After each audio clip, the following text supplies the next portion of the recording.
ফাকাইফা ইযা জিনা মিন কুল্লি উম্মাতিন বিশাহীদিন ওয়া জিনা বিকা আলা হাউলাই শাহীদা।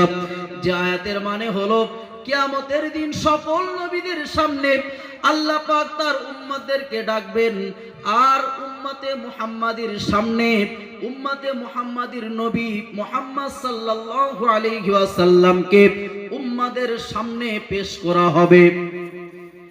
সকল উম্মতদের সামনে তার নবীকে ডাকা হবে, আর উম্মতে মুহাম্মাদীদের সামনে খোদ নবী মুহাম্মদকে ডাকা হবে। ও নবী, ওয়াজিনা বিকা আলা হাউলাই শাহীদা, আমি তোমাকে তোমার উম্মতদের মাঝে তোমাকে দাঁড় করাবো, তোমাকে দাঁড় করাবো। তুমি যে তোমার উম্মতদের জন্য সুপারিশ করবে, তুমি যে তোমার উম্মতদেরকে জান্নাতে নিয়ে যাওয়ার জন্য চেষ্টা করবে, ও নবী, তোমাকে আমি উম্মতদের মাঝে দাঁড় করিয়ে এক একটা উম্মতকে ডাকবো, ডেকে বলবো, নবী দেখো তোমার উম্মতের আমলের লিস্ট, দেখো নবী তোমার উম্মতের আমলের লিস্টটার দিকে তাকিয়ে দেখো। হুজুর বলছেন যে আল্লাহ রাসূল সাল্লাল্লাহু আলাইহি ওয়াসাল্লাম কাঁদছেন, কাঁদতে কাঁদতে বলছেন ইবনে মাসউদ, সেদিন আমার উম্মতদেরকে আমার সামনে ডাকা হবে, আমি নবী আমি দেখব আমার উম্মতের গুনাহের লিস্টটা দেখে আমি নবী আমি লক্ষ লক্ষ বা কোটি কোটি মানুষের সামনে আমি নবী আমার মাথাটা হ্যাট হয়ে যাবে। বলুন নাউজুবিল্লাহ। আমি নবী আমার মাথাটা হ্যাট হয়ে যাবে।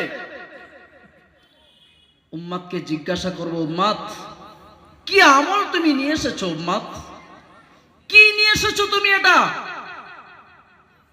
তোমার আমল নামাটা তুমি পড়ো, ইকরা কিতাবাক। উম্মত তুমি তোমার আমল নামাটা তুমি পড়ো তো, কি নিয়ে এসেছো এটা? উম্মত তুমি জানো না তোমার জন্য আমি উহুদের মাঠে নিজের দাঁতটাও ভেঙে দিয়েছি?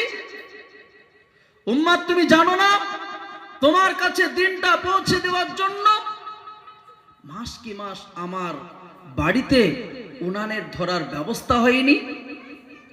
উম্মত তুমি জানো না তোমার মাগফিরাতের কামনা করতে করতে এশা নামাজের পর থেকে নামাজের ভিতরে প্রার্থনা, নামাজ শুরু করতে করতে ফজরের আজান হয়ে গিয়েছে, শুধু তোমার জন্য প্রার্থনা করেছি। উম্মত তোমার কি একটু মনে পড়লো না আমার সেদিনের কষ্ট কি তোমার বেকার? একটু তোমার হৃদয়কে জাগা দিল না? উম্মত তুমি জানো না উহুদের মাঠে আমার উপরে কত অত্যাচার করা হয়েছে? উম্মত তুমি জানো না তায়েফের মাঠে যখন আমি নবীর দিনের দাওয়াত দিতে গেলাম, সকল মানুষরা আমাকে বলল, উন্মাদ, পাগল, মারো এ পাগলকে ধরে পেটো। তায়েফ জমিনের ছেলেদেরকে লালিয়ে দেওয়া হলো।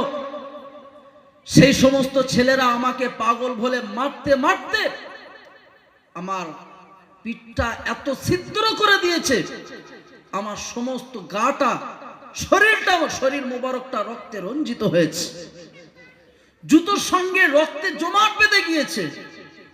উম্মত এই কষ্টটা আমি কি জন্য করেছিলাম? নিজের ব্যক্তিগত স্বার্থে। এত কষ্টের বিনিময়ে আমি তোমার কাছে রেখে এসেছিলাম আমার ইসলাম। কি হেফাজত তুমি করেছো, কি আমল তুমি নিয়ে এসেছো। উম্মত একদিন আম্মা জান আয়েশা জিজ্ঞাসা করলেন, হুজুর আপনার পিঠে এই ধরনের দাগ কেন? আপনার কি ছোটবেলায় পক্সো এই জাতীয় রোগ হয়েছিল? হুজুর বললেন, আয়েশা তুমি আমার সেই দুঃখের কথাটা স্মরণ করিয়ে দিলে।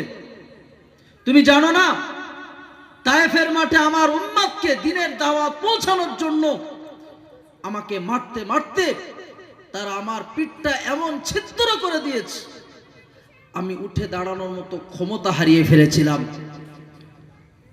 আমি উঠে দাঁড়ানোর মতো ক্ষমতা হারিয়ে ফেলেছিলাম। উঠে দাঁড়াই তো আবার কখনো বেহুশ হয়ে পড়ে যাই।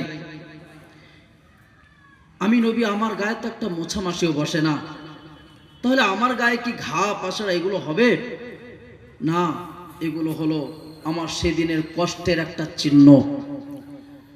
অন্তত আমার উম্মতগুলো যাতে আমার এই চিহ্নের দাগটা স্মরণ করে তারা অন্তত যাতে আমার প্রেমিক সাজতে পারে, এজন্য আমি তাদের জন্য কষ্ট করেছি। উম্মত, তোমার কি একটু মনে পড়লো না সেদিনের কষ্টটা? একটুখানি তোমার মনে পড়লো না?